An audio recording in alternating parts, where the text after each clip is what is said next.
See, Kathy know that her job could potentially be on the line as well. So she don't want to destroy the growth that is already happening with the WNBA, because we've seen what happened last year when everybody went against Caitlin Clark. Look at the numbers today. They ain't what they was last year. They really let it get this far. And now it's finally blown up in their faces. After months of fans begging for accountability, the WNBA has finally suspended Commissioner Cathy Engelbert. And it wasn't just one bad call or one missed whistle that did her in. It was years of building tension, favoritism, bias, and flat-out chaos. It's another year and another case of WNBA referees dropping the ball, not making the right calls when it comes to Caitlin Clark. From Game 5 of last year's finals to the explosive fallout of the Fever versus Liberty showdown, this league has been running like a reality show without a director. And guess what? The main character wasn't even Cathy Engelbert. It was the fans. Because we made this happen. The suspension didn't come from boardrooms. It came from TikTok, from Twitter threads, from viral video breakdowns showing refs ignoring assault-level contact on Caitlin Clark like they were trying out for a new season of Blindsided. So now that Engelbert's out of the chair, we've got to ask, what really went down behind the scenes? Who pulled the trigger? And most importantly, is this the first domino in a full-blown WNBA overhaul? Because once you suspend the commissioner, all bets are off. This isn't just about one person anymore. This might be the start of the biggest shakeup in league history. Before we unpack everything, the wild officiating, the fan revolt, the player responses, go ahead and smash that like button and subscribe. You don't want to miss the full breakdown because trust me, this story's just getting started. You're not imagining it.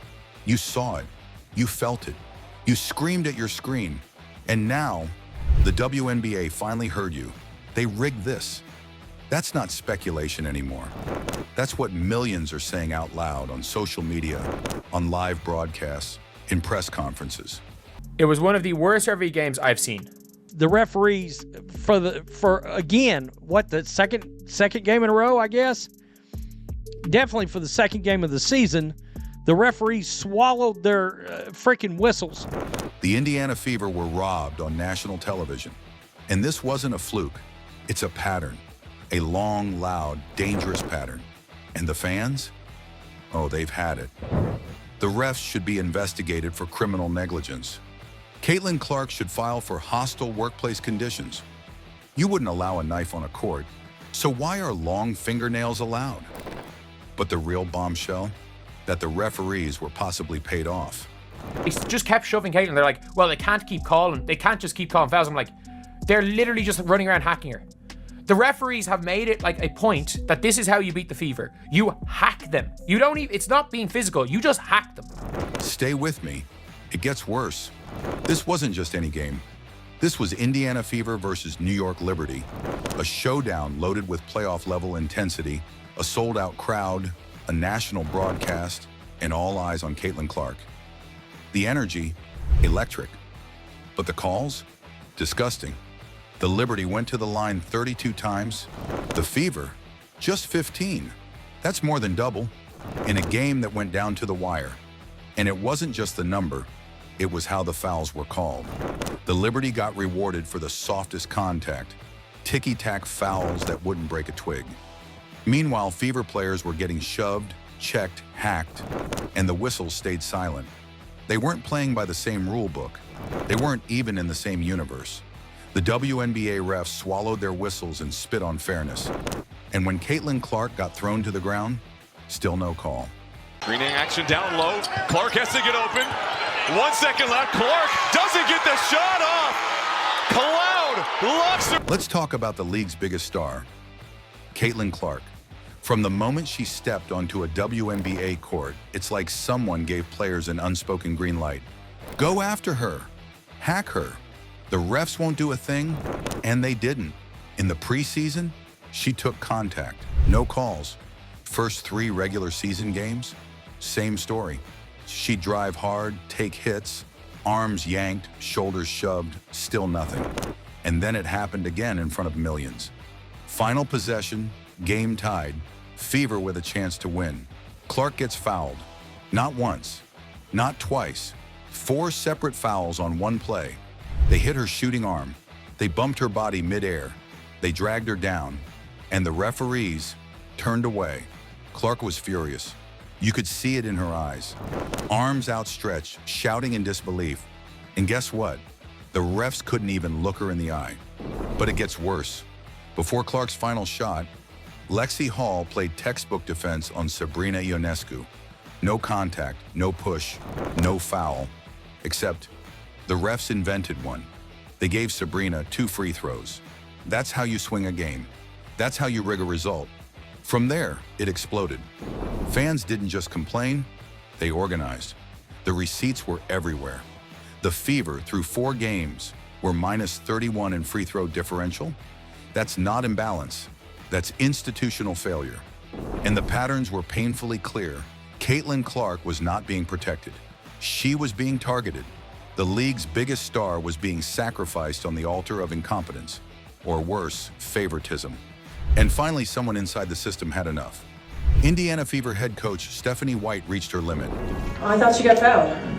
I think it's pretty egregious what's been happening to us the last few games. The disrespect right now for our team. In her press conference after the Liberty game, she didn't mince words. This was the last straw, she said. She pointed right at the refs and called it out for what it was. Disrespect. A minus 31 free throw gap. She said it straight. It's egregious. And here's the twist that made jaws drop. The Fever weren't just chucking threes all game. They were attacking the rim again and again, absorbing contact, playing hard in the paint, and getting nothing in return. Stephanie White didn't whisper. She roared. She sent a message to the league, to her players, to the fans. We see it, we feel it, and we're not staying quiet. Caitlin Clark isn't someone who normally complains. She's calm, composed, always focused on the next play. But after that game, she cracked the door open. Had some tough ones where my arm was getting grabbed, but whatever, just keep shooting. That whatever wasn't indifference. It was rage, buried in professionalism. And Aaliyah Boston, even she couldn't stay silent.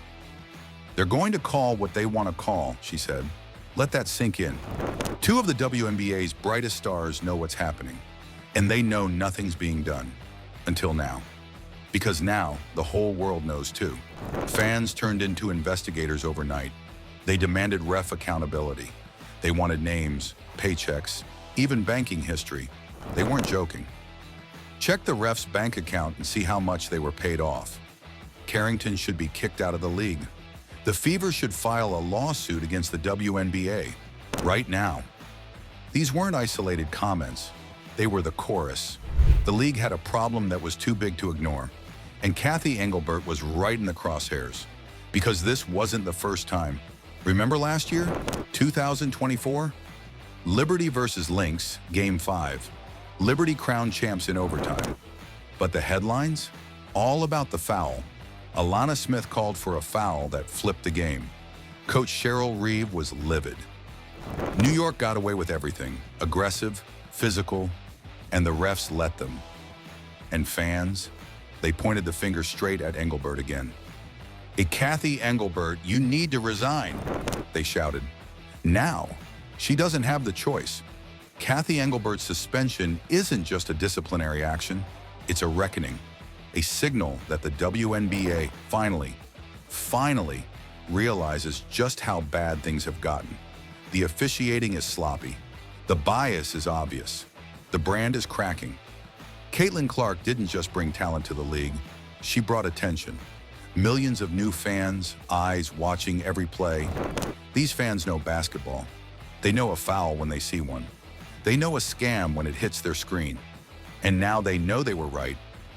You were right. This isn't just about Clark or Indiana or one bad call. It's a movement. You are the movement.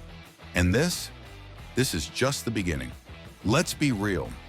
This whole thing was never just about missed calls or free throw stats. What we're watching is way deeper. This is a power shift, a wake-up call. The WNBA has always talked about growth and visibility. But what happens when the spotlight hits all the cracks they've been hiding? That's exactly what just happened. Caitlin Clark didn't just bring fans, she brought accountability. People are paying attention now. Every foul, every ref's decision, every shady play is being clipped, slowed down, and dissected frame by frame. You can't get away with bias when millions are watching and saying something. And now, the league finally had to face the music. Suspending Kathy Engelbert wasn't just damage control, it was desperation. But here's the twist nobody's talking about. This could actually be good for the WNBA. Yeah, you heard me. When the system gets exposed, it forces change.